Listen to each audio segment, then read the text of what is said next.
یہد القوم الفاسقین، اللہ تعالیٰ کسی نافرمان کو زبردستی ہدایت نہیں دیتا۔ یہ بات ذرا نوٹ کر لیں، زبردستی ہدایت نہیں دیتا۔ ہاں، ہدایت تب ملے گی آپ کو جب آپ ہدایت قبول کرنا چاہیں گے۔ اللہ تعالیٰ کی واضح پالیسی ہے کہ ان اللہ لا یغیر ما بقوم حتی یغیروا ما بانفسہم۔ اللہ تعالیٰ حالت نہیں بدلتا، کسی کی بھی حالت نہیں بدلتا جب تک وہ خود اپنی حالت بدلنے پر تیار نہ ہو، یعنی اس کے لیے کوشش نہ کرے۔ ہماری کوشش تو نافرمانی کی ہے۔ اعوذ باللہ من الشیطان الرجیم، بسم اللہ الرحمن الرحیم۔ اللہم صلی علی سیدنا محمد معدن الجود والکرم وآلہ وسلم۔ سامعین و ناظرین اکرام، السلام علیکم ورحمۃ اللہ وبرکاتہ۔ آج کا ہمارا موضوع یہ ہے کہ کیا ہم نافرمان قوم ہیں؟ تو اس میں تو کوئی شک و شبہ نہیں ہے۔ کوئی بھی یہ دعویٰ نہیں کر سکتا کہ میں تو اللہ کا فرما بردار بندہ ہوں۔ یہ دعویٰ آپ نہیں کر سکتے۔ آپ کو کہنا چاہیے یقین سے کہ میں اللہ کا بندہ ہوں۔ ہم سب نافرمان ہیں اور نفس کے بندے ہیں، خواہشات نفس کے بندے ہیں۔ قرآن میں ہمارے بارے میں لقب استعمال ہوا ہے عبدت طاغوت، سرکش قوتوں کے زیر اثر ہیں۔ طاغوت کی یعنی ہر وہ قوت جو اللہ کے مقابلے پر ہو، ہم اس کے بندے ہیں۔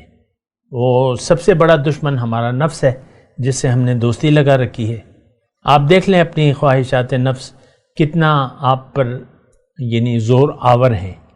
دیکھیں، ضروری نہیں ہے کہ آپ کسی خاص برائی کا بھی ارتکاب کریں، خاص گناہ کا بھی ارتکاب کریں۔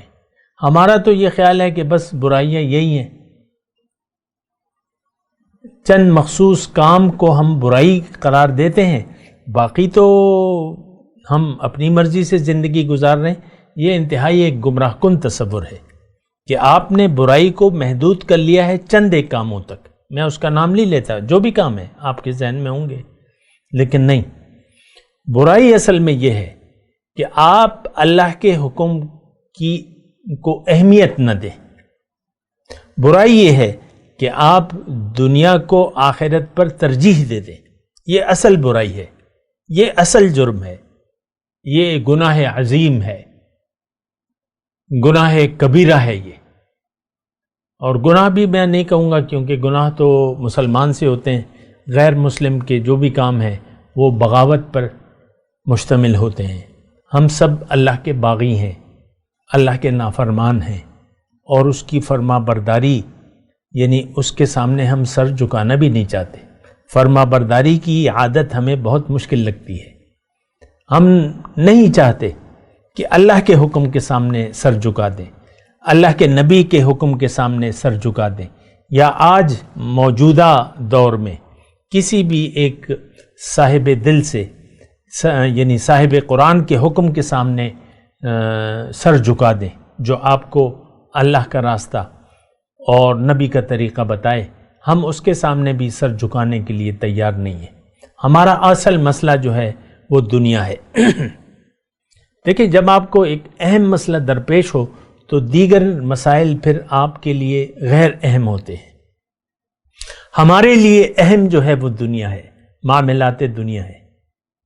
بعض اوقات تعلیم مسئلہ بن جاتا ہے، بعض اوقات بچے کا قد مسئلہ بن جاتا ہے، بعض اوقات بچہ آپ کا کھاتا پیتا نہیں ہے تو اس کا یعنی اس کی آپ شکایت کرتے رہتے ہیں۔ بعض اوقات شادی کا مسئلہ بن جاتا ہے، شادی ہو جائے تو بعض اوقات بچوں کا مسئلہ بن جاتا ہے، بچے نہیں ہوتے۔ یہ سارے مسائل ہمارے لیے اہم ہیں۔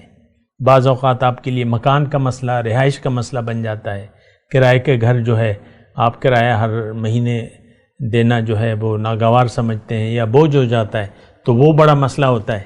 ہمارے دیکھیں سارے مسئلے جو ہیں وہ ظاہر سے تعلق رکھتے ہیں۔ آخرت اور جنت میں داخلہ یا دوزخ سے نجات، یہ ہمارا مسئلہ نہیں ہے۔ بعض اوقات آپ کی اپنی بیماری کا مسئلہ بن جاتا ہے، اس سے آپ پریشان ہو جاتے ہیں۔ بعض اوقات آپ کے بچے کی بیماری کا مسئلہ بن جاتا ہے، گھر میں کوئی بھی بیمار ہو وہ بڑے مسئلہ بن جاتا ہے۔ تو یہ سب مسائل، یہ سب ہمارے لیے مسائل ہیں، اور جو مسئلہ نمبر 1 ہے اس پہ ہماری توجہ نہیں ہے۔ آپ دیکھ لیں، ہم ظاہر کے لیے پریشان ہیں، ساس، بہو، دیورانی، جیٹھانی، سسر، داماد، یہ سب بعض اوقات مسائل بن جاتے ہیں اس کے، اور پھر جو ہے ہم یعنی وقت گزاری کرتے رہتے ہیں یہاں تک کہ ہمیں موت آ جاتی ہے۔ جو اصل مسئلہ ہے، دیکھیں انسان کے لیے مسئلہ اس کی آخرت کا ہے، یہ بات نوٹ کر لیں۔ دنیا سے جب آپ جائیں گے، یا تو آپ کا چہرہ، یا تو آپ کا دل سفید ہوگا یا سیاہ ہوگا، یا تو آپ اندھے ہوں گے یا بینا ہوں گے۔ اللہ نے فرمایا ہے، من کان فی ہذہ اعمی فہو فی الآخرۃ اعمی واضل سبیلا۔ جو ہم جیسے لوگوں کے بارے میں ہے کہ جو راستہ بھٹک گئے، وہ یہاں بھی اندھے رہیں گے اور وہاں بھی اندھے اٹھائے جائیں گے، لیکن آخرت میں اندھا یعنی اٹھایا جانا ہمارے لیے کوئی مسئلہ نہیں ہے، جبکہ ہمیں آج کے مسلمان کو سب کے سب ان کو اللہ تعالیٰ اندھا اٹھائے گا، کیونکہ یہ آخرت سے اندھے ہیں، اللہ کے احکامات سے اندھے ہو رہے ہیں۔ قرآن موجود ہے لیکن ہم اس کے احکامات کی ہمیں کوئی اہمیت نہیں ہے، رسول کا طریقہ موجود ہے لیکن ہمیں ان کے طریقے کا کوئی یعنی احتیاط نہیں ہے، یعنی اس کا کوئی پاس نہیں ہے کہ رسول کا طریقہ۔ اور حضور صلی اللہ علیہ وسلم نے تو دیکھیں واضح طور پہ فرمایا ہے کہ جو میری طریقے سے بے رغبتی کرے گا وہ مجھ سے نہیں، من رغب عن سنتی فلیس منی۔ تو رسول کے طریقے کی ہماری زندگی میں کوئی اہمیت نہیں ہے، ہم تو زندگی اپنے مرضی سے گزار رہے، اپنا طریقہ ہے ہمارا، اپنا موڈ ہے، اپنا مزاج ہے۔ تو مسئلہ جو ہے بہت زیادہ میں آپ کو کہہ رہا ہوں کہ بہت زیادہ بگڑا ہوا مسئلہ ہے آج کے مسلمان کا۔ یہ نافرمان قوم ہے، اور اللہ تعالیٰ جو نافرمانی کا رویہ اختیار کر لیتا ہے، دیکھیں نافرمانی کی عربی جو ہے قرآن میں وہ فاسق ہے، اور قرآن میں ایک جگہ نہیں کافی مرتبہ یہ ہے کہ ان اللہ لا یہدی القوم الفاسقین، اللہ تعالیٰ کسی نافرمان کو زبردستی ہدایت نہیں دیتا۔ یہ بات ذرا نوٹ کر لیں، زبردستی ہدایت نہیں دیتا۔ ہاں، ہدایت تب ملے گی آپ کو جب آپ ہدایت قبول کرنا چاہیں گے۔ اللہ تعالیٰ کی واضح پالیسی ہے کہ ان اللہ لا یغیر ما بقوم حتی یغیروا ما بانفسہم، اللہ تعالیٰ حالت نہیں بدلتا، کسی کی بھی حالت نہیں بدلتا جب تک وہ خود اپنی حالت بدلنے پر تیار نہ ہو، یعنی اس کے لیے کوشش نہ کرے۔ ہماری کوشش تو نافرمانی کی ہے، نافرمانی ہمیں آسان لگتی ہے، فرما برداری یا کسی کے سامنے سر جھکانا، اور خاص طور پہ رسول اور اللہ کے حکم کے سامنے سر جھکانا ہمارے لیے ایک پہاڑ ہے، وہ ناممکن لگتا ہے۔ ہم زندگی آزادی سے گزارنا چاہتے ہیں، ہم اللہ کی غلامی نہیں کرنا چاہتے، ہم اپنے نفس کے تو غلام ہیں، اللہ کی غلامی کرنے کو ہم تیار نہیں ہیں۔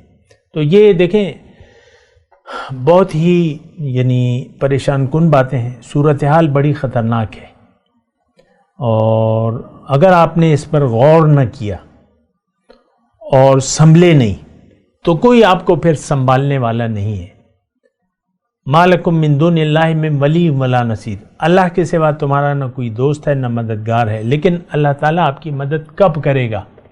جب آپ خود اپنی مدد آپ کریں، خود گمراہیوں کے اندھیرے سے باہر نکلیں، اللہ کی ہدایت پر یقین کر لیں، سب سے پہلے اپنے آپ کو پہچانیں، اللہ کو منزل بنا لیں، اور زندگی اللہ کے لیے گزارنے کا عہد کریں، اور ہر کام میں آپ کے للہیت ہونی چاہیے، ہر کام میں، دنیا کے ہر کام میں آپ کھانا کھائیں، آپ شادی کریں، آپ گھر کے کام کریں، آپ باہر کام کریں، باہر کاروبار کریں، جو بھی کریں للہیت ہونی چاہیے۔ مسئلہ ہمارا یہ ہے، ہمارے کسی کام میں بھی للہیت نہیں ہے۔ ہم اپنی مرضی زندگی گزارنا چاہتے ہیں، اللہ کی مرضی کے ہم تابع ہونا بھی نہیں چاہتے، اور یہ بڑی خطرناک بات ہے، دنیا کے لیے بھی خطرناک ہے اور آخرت کے لیے بھی۔ اگر ہم نے اللہ کی یاد کو بھلا دیا، یعنی اس کے حکم کے سامنے سر نہ جھکایا، تو آپ یقین کریں کہ آپ کی زندگی میں سکون نہیں ہوگا۔ سب کچھ ہو جائے گا، شادی ہو جائے گی، بچے ہو جائیں گے، گھر آپ کو اپنا مل جائے گا، لیکن آپ کی زندگی میں سکون نہیں ہوگا۔ اور اگر آپ نے اللہ کے حکم کے سامنے سر جھکا دیا تو آپ کی زندگی میں سکون آ جائے گا۔ سکون تو دیکھیں یعنی ایک لازمی چیز ہے، یہ کوئی مقصد نہیں ہے سکون حاصل کرنا یا خوشی حاصل کرنا۔ اصل چیز جو ہے وہ رب کی رضا کے تابع ہونا ہے۔ اگر آپ رب کی رضا کے سامنے سر جھکا دیتے ہیں تو دنیا میں ایک اچھی زندگی اللہ تعالیٰ آپ کو دے گا، اور آخرت میں تو لازمی جو ہے آپ کو کامیابی ملے گی۔ وآخر دعوانا ان الحمدللہ رب العالمین، والسلام علیکم ورحمۃ اللہ وبرکاتہ۔ مولاي صل وسلم دائما ابدا على حبيبك خير الخلق كلهم